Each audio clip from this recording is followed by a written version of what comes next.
Unraveling the past.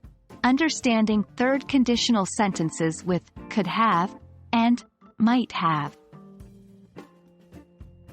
Hello and welcome back. Today, we're going to delve into the fascinating world of English grammar, focusing on the third conditional, specifically using could have and might have for expressing possibility. Remember, learning to use these phrases correctly can significantly enhance your English skills and help you express a range of ideas and emotions. So, let's get started. Before we dive into the specifics, let's quickly recap what third conditional is.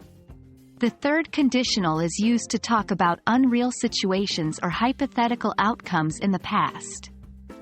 We usually structure these sentences with if plus past perfect, would have plus past participle. For example, if she had studied harder, she would have passed the exam.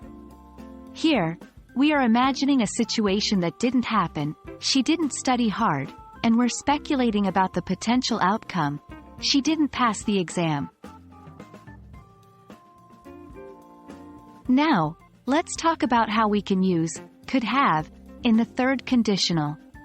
Could have expresses a possibility that was present in the past but didn't happen. It's a hypothetical past possibility. For instance, if he had woken up early, he could have caught the train. Here, catching the train was a possibility, but he didn't wake up early, so it didn't happen. The focus here is not the certainty of the outcome, but the lost opportunity or possibility. Similarly, might have is used to express a hypothetical past possibility, but it suggests a lower probability than could have. It's like saying that something was a possibility, but it was unlikely. For example, if she had left earlier, she might have avoided the traffic. In this case, we're saying that it was possible she could have avoided the traffic, but it was not very likely even if she had left earlier. Remember, both could have and might have express past possibilities that didn't happen, but they are used to convey different degrees of certainty. Could have suggests a higher likelihood or more general possibility, while might have indicates a lower likelihood or a specific, less probable possibility.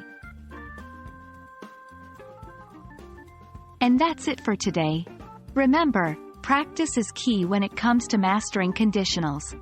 Try to form your own sentences using could have and might have in third conditional statements.